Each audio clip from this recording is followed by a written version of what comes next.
What is up, everybody? Welcome into an all-new episode of the Pack-A-Day Podcast. I'm your host, Andy Herman. You can follow me on Twitter at Andy Herman NFL. You can follow the podcast at Pack-A-Day Podcast. Thank you so much for being here. It always feels a little bit weird in season because in the off season, it's usually a lot of me doing individual episodes and getting to kind of talk to you guys one-on-one a little bit more. Obviously, in season, we have all of our amazing guests and it's awesome talking to them, but I don't feel we get to do this quite as much. So I'm excited to be here today talking Packers with you guys one-on-one. It just feels right at this moment. And there's a lot that we have to go over. We're going to get to our grades in just a moment. I want to start by thanking you all because over the weekend in particular, we were trying to get to 500 members and we were closing in on it. We were like at 485, 490, and then we got to 500 members.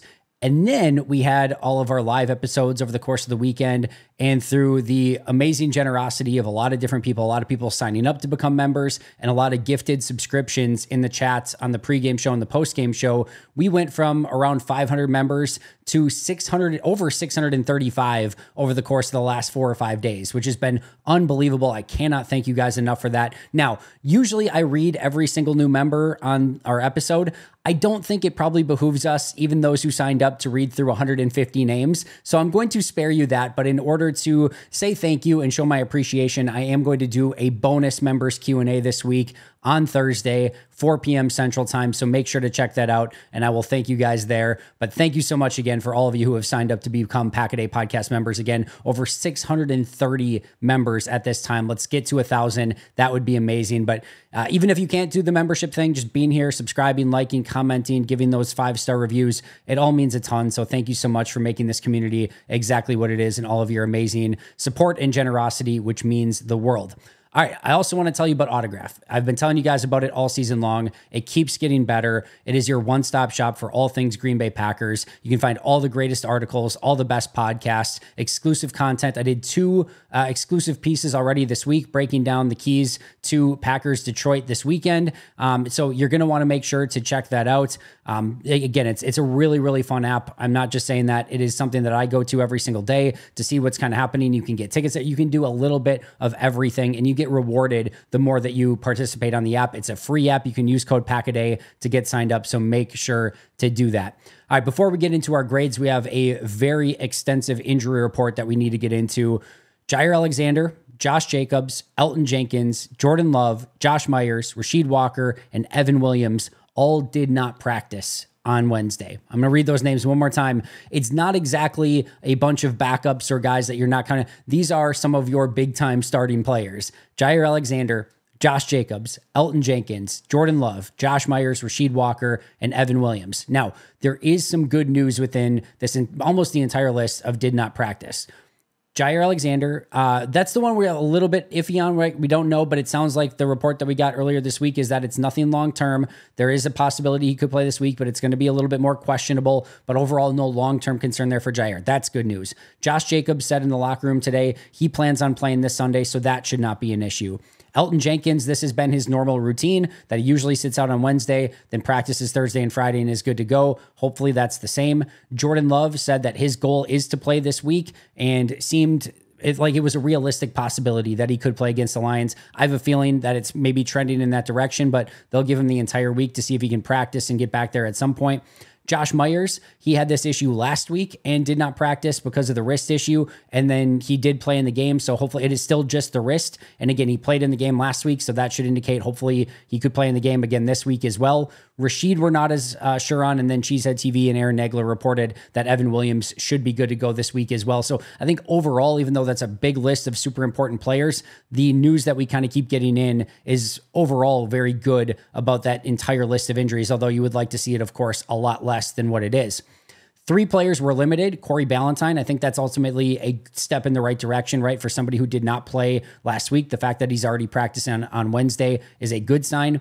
Kenny Clark was limited. Devontae Wyatt was limited. Those were the only 3. Wyatt and Clark both played last week. It doesn't seem like there's any major issue there. I would expect both of them to play this week. And then Quay Walker was a full participant. Of note, and I'll say, like, I guess I mentioned from the very onset of, like, I didn't know for sure on Eric Stokes, but no injury whatsoever for Eric Stokes. So apparently he was just pulled out of the game on that final drive in the fourth quarter, which is really kind of crazy to think about. That mid-drive, they would pull him out and put Valentine in. Again, it looked like maybe he was grabbing his hand or something, but there is no injury designation whatsoever for Eric Stokes, which is good news, by the way, that he is completely healthy, no injury status, but that just means he was pulled out on that final drive in favor of Carrington Valentine. Matt LaFleur was asked about that in the press conference. I'm not sure Matt entirely understood the question because he started talking about Evan Williams and things like that, but he did basically say that their plan is to rotate a lot of those guys. I still think it's interesting that you do it mid-final drive, but I digress. It ended up that he was completely healthy, no issues there whatsoever, and that is a good sign for Eric Stokes moving forward, that there is no injury there. So just to recap it, Jair, Jacobs, Jenkins, Love, Myers, Walker, and Williams all did not practice. Valentine, Clark, and Wyatt were limited, and Quay Walker was full, and again, no injury designation for Eric Stokes whatsoever. On the Lions side, they had a handful of players that did not practice, but it was just rest related. Graham Glasgow, Levi Nuzurike, Frank Ragnow, DJ Reader, and Kevin Zeitler. So it was just rest. So no issues there for them moving forward with those players. Then they had a handful of players that did not practice because of injury or illness. Taylor Decker, Jared Goff, Josh Pascal, Malcolm Rodriguez, and Sione Vakai. Those were the 5 that did not practice. Pascal still has the injury. Jared Goff apparently rolled his ankle and did not practice. Now, Goff downplayed it and said that he should be good to go to practice on Thursday, but that will be one to keep an eye on a little bit. I'm sure he's going to be good to go for the game, but just the fact that he rolled his ankle, not ideal for the Lions, and we'll kind of keep an eye on that one through the course of the week. They didn't have any players that were limited, and then they had one player that was listed on the injury report as a full participant, and that was Broderick Martin. So I'll just do the did not practice one more time for the Lions: Taylor Decker, Jared Goff, Josh Pascal, Malcolm Rodriguez, and Sione Vakai. Those were the 5. All right, that brings us to one transaction and then to our grades. I just wanted to talk a little bit about Jamin Davis, who Green Bay picked up on Tuesday. Really love this signing for Green Bay. Ultra athletic linebacker, weird series of events in Washington where he's a first-round pick, gets a lot of play at linebacker. Obviously, new regime comes in. They move him to defensive end. It doesn't work at defensive end, and instead of moving him back to linebacker, they just cut ties. And Green Bay gets him on the practice squad. There's no 53-man or there's no guaranteed money or anything like that they have to worry about. This is just a free look at a former top 20 pick in the draft. That's ultra athletic. That's still only 25 years old. Like, sign me the heck up for that every single time. We've seen Green Bay do that. I mean, look at Malik Willis, top 100 pick. Titans basically giving up on him for a late 7th round pick. Green Bay takes him in. Look what he becomes. Look at somebody like Rasul Douglas, top 100 pick, was bouncing around practice squads. I think when Green Bay picked him up off the practice squad, I think that was his 4th team that year. Green Bay brings him in, gets a look, and he's great. Now, it doesn't always work out this way. Jalen Smith, the linebacker that Green Bay brought in for a cup of coffee, had a couple games, didn't work out, was just bad in Green Bay, and they released him a couple weeks later, right? Like, the most overwhelmingly likely scenario with Jamin Davis is that he's probably just not that good, and that's why he got cut in Washington, and he probably doesn't turn out in Green Bay. But I love the fact that this is the first time he gets to go anywhere outside of Washington. Sometimes just that change of scenery in and of itself gives a player a fresh coat of paint and gives him an opportunity to maybe get in a different scheme, a different system, a different organization. And here's the other thing too. I'm not saying this is the case. I'm not, I don't know what his mindset is, but sometimes when you have that first round pick moniker, there's a lot of pressure on you to live up to that expectation. And now it's done. It's over with, right? He didn't live up to expectations in Washington. They moved on from him. He goes to Green Bay. He's just a practice squad guy. You don't need to live up to any expectations in Green Bay. They got you for nothing. So just come in, take care of your business, see if you can start, putting all of that potential together. They're going to move him back to linebacker by all accounts. They announced him as a linebacker, and let's see if he can ultimately become something in Green Bay. Maybe he will, maybe he won't. Again, the likely scenario is that probably not. But when you've got a guy who was a clear top 20 talent, in my opinion, in that draft, and now you have him is just a flyer that you can give a shot to, awesome. I think it's a perfect signing, a beautiful signing by Gutekunst, exactly the type of signing that he likes to make. And I think it makes all the sense in the world to see if Anthony Campanelli and company can sort of revitalize his career. And here's the thing, right? He doesn't even need to be a top 20 first-round player in order for this to be successful. If he can end up being at your 4th or 5th linebacker as a depth piece, but he can play on teams and be a solid, backup, you just got him for nothing as a depth piece at linebacker. It's a great signing. It's exactly what you should be doing, and really excited about that pickup. And we'll see if he can ultimately become something in Green Bay. All right, let's get to our grades for the week against Jacksonville. Let's start with our top 3 on offense. We're going to start with Josh Jacobs, plus 1.25 grade. Just a phenomenal performance. When you talk about picking up Josh Jacobs for the games that you need to put the game on his back and just feed him the rock and say, hey, we need you to go get us this one, this is what we saw. And you could tell he had that mentality. And in the second half, he was just on one, making people miss. Like, we're all going to know the 38-yarder for the touchdown, right? That was spectacular. But some of those plays that he made in the backfield to go from what would have been like a loss on the play to like 8, 9, 10-yard gains, that was what was ultra impressive too. It just felt like, get him the ball and he is going to make something positive happen. And he did that over and over and over again, even in the first half, even when Jordan was in there and it was really tough running. We'll talk about the offensive line in just a moment. When there wasn't a ton there, he was still making something out of nothing. Even some of those 3 and 4 yard gains that, you just kind of forget about, there's nothing memorable about them whatsoever. Just making those into 3 or 4 yard gains where they probably should have been 0 or 1 yard gains is massively important. So I love the way that Josh Jacobs played in this game. Didn't get much opportunity from a pass pro standpoint. Did not get much opportunity from a reception out of the backfield. He had that one catch on the play that Jordan finally went out hurt. That was like a negative 2 yard gain on the play. But outside of that, did not have much opportunity, but it did not matter. His value in this game was as a runner. He absolutely tore it up. This is the best Josh Jacobs game that we saw so far. 2 touchdowns on the day, a massive performance, and one that Green Bay very much needed once Jordan Love went out of that game. The second player on my list, Tucker Kraft, plus 0.75 grade. We all saw the big play, right? Down the field, I don't know if it was 50, 60, 70 yards. I forget exactly what it was, but just a catch over the middle of the field, and then he's one-on-one with a DB and just stiff arm, and you're just not going to bring him down, right? And his ability to get up the field, show off some of that pace. And then there's the other play too. You get it to him in the flat, he breaks the tackle, he gets upfield. We're so used to seeing players at tight end just tackled in the flat and gain nothing out of that. And he just shows the ability, maybe I'm thinking of the week before. Either way, he shows that ability to get those yards after catch, and it's constantly impressive. So what Tucker Kraft is bringing to the table as a receiver, it was right. It was the week before we had the play in the flat. This one was the touchdown to Kraft in the flat that he had as well. That was a huge, it wasn't anything spectacular that Tucker Kraft did on the play, but a beautifully designed play. For those that haven't had the opportunity to maybe go back and watch it or break it down. So he's the inside tight end. There's 2 tight ends, and it's Kraft and it's Sims that are together on the outside. And when the ball is snapped, Sims goes to down block the guy inside, and then Kraft comes out to block the outside guy. So a lot of times it's like a defensive back. If there's like a leak play or something like that where somebody's leaking outside, you're usually, seeing that's the outside tight end. So you're kind of keeping an eye on that. When the outside tight end blocks down, it's a lot easier to lose kind of track of that inside tight end. To add on top of it, Tucker Kraft goes and, to block the defensive end. He comes out to block the defensive end on the play, pulls out, and the defensive end, almost naturally, kind of tries to throw him to the side. So if you're the safety or defensive back, looking at this, you're not even looking at it as, oh, he's sneaking out for a route. The defensive end almost did him a favor by pushing him out there. And the other beautiful thing is so many of those are parallel or even a little bit forward. And when you see that forward motion or that parallel motion, again, it's a tell for the defensive backfield of oh, that guy's sneaking out in the flat. But when the defender kind of pushes you and he goes backwards, into the backfield on the play, you're not seeing it as much. It's not as much of a tell. And then all of a sudden, everything is telling you, run inside.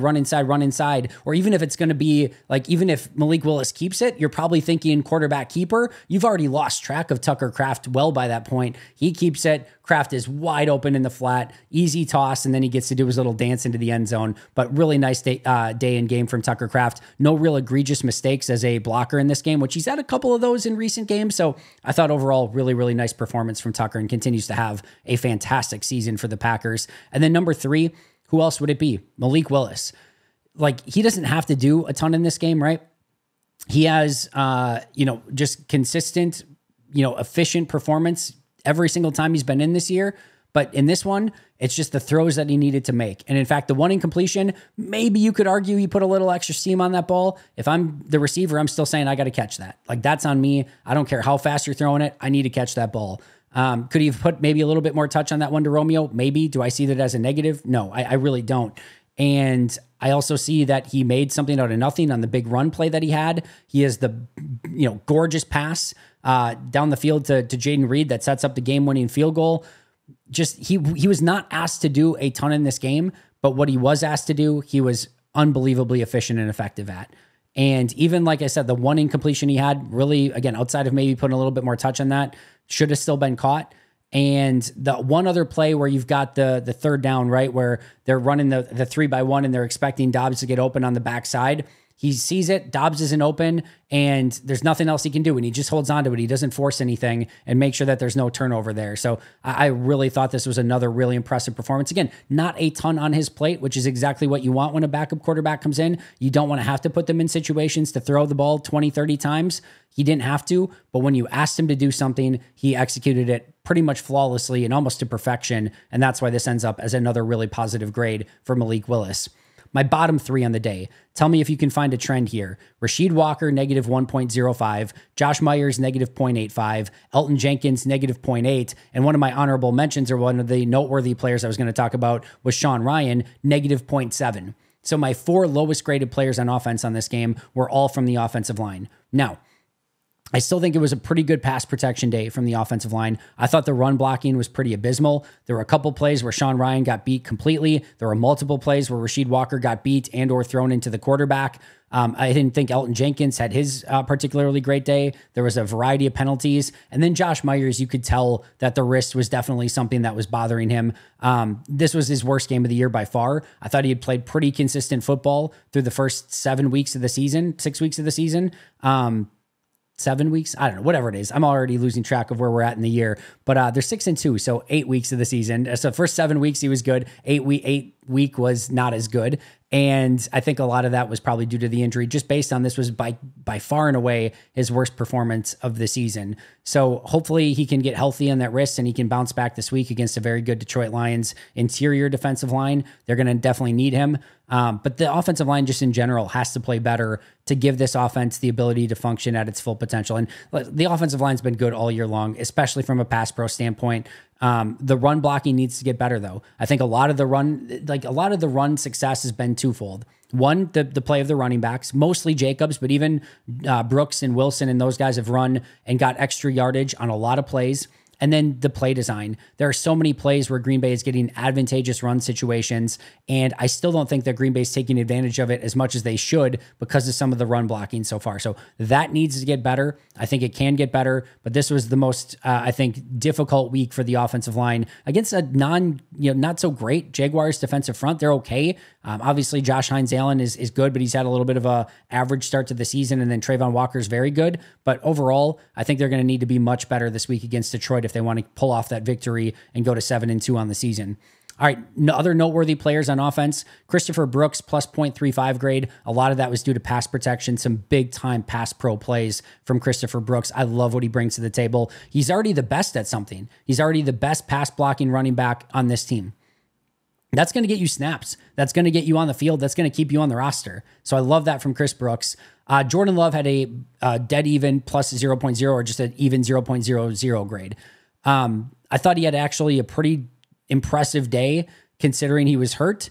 And then if you would have taken away the interception, it would have been a really nice day. The interception's basically what brings it back down to neutral. Two negative plays in this one. The one where he overthrows Jacobs on the play that he gets hurt, and that could have been a first down on the play if he converts that one, and then the interception. I think without those two plays, we're looking at a very positive day. And I think if you still go back and watch Jordan on the day, some of the throws that he was able to make and how he was able to move the offense down the field was still really impressive. Like, there's a lot of good in this game from Jordan that I think just kind of goes under the radar because the offense didn't put it in for 7 when they had the opportunities when Jordan was in the game.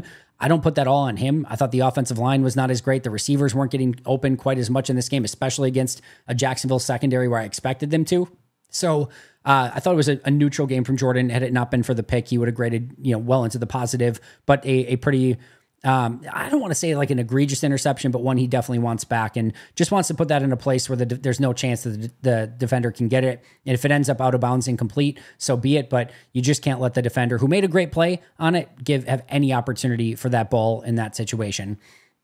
And then Zach Tom had a plus 0.2 grade. So I guess we're getting a little bit of a storm here. Zach Tom had a plus 0.2 grade, and he had a nice day overall. He was the only offensive lineman that graded in the positive. All right, top 3 on defense. Edgerrin Cooper, plus 0.5 grade. Now, when Matt LaFleur in his press conference today said there's still plenty to improve upon, and Mike Wall talked about it, you'll hear that tomorrow, there's still plenty to improve upon for Edgerrin Cooper. There are some false steps. There are some ways he's going in the wrong direction, not getting depth on his, on his coverage snaps, like things like that he absolutely still needs to clean up. But holy hell, does he consistently make big plays. And it's just, he's a difference maker out on the field every single time. And even when he is making some false steps, like he can usually make up for it with his speed and his talent, right? So like, yeah, you're going to have to live with some of those negatives because the positives are overwhelmingly positive, like to a large extent. And we saw that in this game. The ability to run up the seam with the wide receiver and help break up that play, the forced fumble, the big time tackle on a third down. He was just all over the place. And he made a tackle on special teams too. So this is an awesome performance, but there were some negatives, like, just the forced fumble and the big play up the seam. Like he should have been somebody that graded like well into the positive in this one, just based on the big plays. But some of those negatives did bring it down a little bit. He still ended up being the NFC Defensive Player of the Week and my highest graded player on defense for Green Bay. Devontae Wyatt plus 0.45. I thought this was mostly a pretty neutral game for Devontae, probably a small positive, but just getting that offensive lineman out of the way, wanting that football and finding a way to recover it was such a huge play. There's such a difference between Jacksonville recovering that fumble and living to see another down and Green Bay getting it first and goal from the 3. It's basically a touchdown. Like Devontae Wyatt is basically getting Green Bay a touchdown by making sure that offensive lineman does not get the ball and that he recovers it.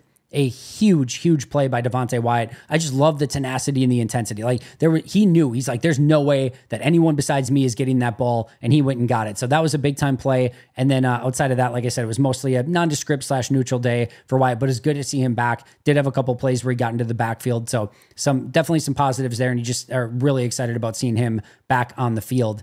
And then my third highest graded player was Jair Alexander. This is another one that would have garnered a much higher grade had it not been for some really poor efforts on tackling, where I'll just say like just business decisions, just not getting his nose in there, just not going and being aggressive or physical, missing some tackles. Like you can just tell he does not have the desire to do that. And it definitely changed when he, hurt his shoulder like 3 years ago. He used to be somebody that would mix it up a lot more, especially as a rookie, second-year player. And then ever since he got that injury, he just doesn't, and he just does not want to. Like there are times where if he has to, like he's the last guy or it's just him and another player, he'll get his hands dirty. But if he can find a way to kind of skirt off to the side and not get involved, he will. And there were definitely a few of those in this game. So that brought his grade down. But otherwise, from a coverage standpoint, Jair was really, really good in this game. And then it's unfortunate that he has the knee injury on the play where Evan Ingram scored the touchdown, because I think he would have been able to help and go up and maybe even break that up if he didn't. You can tell it happens even well before, like it happens as he's turning to go to Ingram, and you can tell he's like already starting to limp on it a little bit, even before he gets to the point of like trying to go for the ball or anything like that. So that was a bummer just that he got hurt on that play, but overall in coverage, even the play before, he made that great pass breakup on it. So really like what I'm seeing in coverage. Just needs to be a bit more intentional, physical, and just present when it comes to stopping the run or whether it's a pass or a run, just as a tackler, just does not have that want to at the moment. Bottom 3 on defense, Javon Bullard, negative 0.75. Probably don't even need to go into this in any great detail, right? We all saw it. Definitely bit on a couple plays. I don't hate the first one that you bit on because you were blitzing and you're maybe hoping you're going to pick 6 that thing, but again, I don't know how the coaches are coaching that one. If they're saying, yeah, we want you to take that gamble, or they're saying, no, you got to play it safe. Don't know, but I can understand at least what he was thinking. Then he gets a bit in a no man's land situation on Brian Thomas, where that's not where you want your safety to be, where Thomas can go in either direction. There's no one really to help him, and Thomas just beats him. That's a tough matchup for Bullard. Missed multiple tackles on the day. He plays fast. I love the intensity and the physicality and the speed at which he plays it with, and I think he's going to be a really good player for Green Bay. I think the switch back from slot to safety, I guarantee you he's been practicing slot a ton and probably hasn't been back there as much at safety. You could tell he was a little bit rusty playing it. He's going to be totally fine. He's a really good player, but this was definitely one of those rookie learning, games and moments for him, and he'll learn from it. He'll get better. And I think the one thing you don't want is him to slow down and start taking things slower. You want him to play with that level of intensity and kind of chaos, and the chaos usually ends up as a net positive when it comes to him. This one, definitely more of a net negative. The second lowest graded player, Rashawn Gary. And this is just another opportunity where, he had the pressure early in the game. It made a couple plays against the run, but he got some one-on-ones in this game and just couldn't win them. And it's not like we're going Christian Darrisaw or Trent Williams here. Jacksonville's offensive tackles are fine. They're okay. They're not great. And he just couldn't win. He couldn't win with any consistency and not making those plays. Again, a pressure early. I think they PFF credited him with 3 pressures in this game. It's okay. It's fine, but it's still not making the impact that you want. I thought he got blocked out of the play on a couple different occasions. There's the play, of course, where he's dribbling the ball and then him and Kenny Clark just run into each other. It's just like, just maybe kind of keep it simple right now a little bit. We don't need to be going full Allen Iverson before the snap. I still think Rashawn's going to be okay. I'm still keeping my stock in Rashawn Gary. I think there's a really good player there. This was not one of his better performances. I know a lot of people were like, how many times has Rashawn Gary been in the bottom 3 so far? Only 2, only twice. And there's been some really solid games from him as well. But I think all of us are left wanting more from what Gary is given Green Bay through the course of this season. And this was a tough one for him. And he's going to have to continue to improve and show that he can be that guy as a pass rusher. It's just not been that way for basically a full season almost now. And then Eric Stokes, this one has been on the bottom 3 a ton this year, and it's not even playing a bunch of snaps, right? Like he's barely getting in, and he is being on the negative side of things. There's the one play where he does not go up the sideline with the wide receiver on the fake wheel route or the fake bubble where the guy's coming behind him. Just a poor performance from Eric Stokes, and I can understand, I guess, to some extent why they did want Carrington Valentine in there at that final drive. In fact, I would like them to have Carrington Valentine in there all the time instead of Eric Stokes. I don't know what else you're looking for. You're 4 years in. It hasn't clicked. It's not there. Like, it's okay. Like, move him to the number 4, number 5 guy. You've got other guys that are capable. So I don't understand this, continued desire just to get him on the field. Like, it's not going to happen. It's just not going to happen. And again, I'm not saying he can't be a depth piece for this team. Absolutely he can be. But the unquestioned, like, next corner up when Nixon needs to kick inside, that just seems crazy. Or even, again, any snaps lost to Carrington Valentine seems crazy. Valentine's in year 2 and has upside. There's no more upside with Eric Stokes. You know what he is. It's written. There's no more next step for that. We're in year 4. You already declined the 5th-year option. He's going to be gone next year. At least he should be gone next year. Like, what's the point? Like, get Valentine those snaps and see if he can outperform Stokes, because I have a hard time believing he can't based on what Stokes has put on the field so far this year. Other noteworthy players on defense, LVN, positive, plus 0.15, nothing major. There's actually been a lot of this for LVN. And for all the hemming and hawing about LVN who hasn't taken a step, which is very clear, I think he's at still like a 4% pressure percentage on the year, which is abysmal and brutal. He is finding ways to impact the game specifically as a run defender. And I do appreciate that about him. I don't think that this is some player that you put on the field and is just terrible. Like, this is not just this complete bust. He just hasn't lived up to the first round expectations. There's no question about that. And he's a long way away from going to, being a contributor as a pass rusher. He has no pass rush plan, no pass rush moves. It's just, bleh. It's all it is. But I do think, especially as a run defender, he's finding ways to be impactful. I thought that happened in this game. He did have a hit on the quarterback. There's little inklings of signs. Again, it's not like he's terrible out there, just not as impactful as you want. This one ended up still as a small positive, in large part due to his contributions as a run defender. Eric Wilson, PFF had a very high grade on Eric Wilson this week. I liked a lot of the stuff that I saw from Eric Wilson. I had a neutral grade, 0.00 on him. I thought there were a couple plays that kind of brought that grade down a little bit, but let me just be very clear. Even though it was a neutral grade, I loved what I saw from Wilson. And as I've talked about all week, for me, it would be Eric Wilson over Quay Walker at this point, but Matt LaFleur in his press conference did say that Quay Walker will be the starter at linebacker upon his return, which again, he is a full participant in practice on Wednesday and will be returning this week. And then my other noteworthy defender, Xavier McKinney, plus 0.3. Definitely the worst overall performance from Xavier McKinney in this game. Not quite as good at tackling or coverage, but still came up with a huge interception, and because of that still ended up in the positive. So if that's your worst game, you're doing some things very, very well, and he is very clearly doing a lot of things very, very well on this season so far. He's been so ridiculously fun to watch. So just to recap, top 3 in offense, Josh Jacobs, Tucker Kraft, and Malik Willis. Bottom 3, Rasheed Walker, Josh Myers, and Elton Jenkins. Top 3 on defense, Edgerrin Cooper, Devontae Wyatt, and Jair Alexander. Bottom 3, Javon Bullard, Rashawn Gary, and Eric Stokes. Reminder, I have the Pack-A-Day radio show now. You can check that out on thefanmilwaukee.com, on the Odyssey app, or you can, of course, listen to it on 105.7 FM The Fan in Milwaukee or 1250 AM.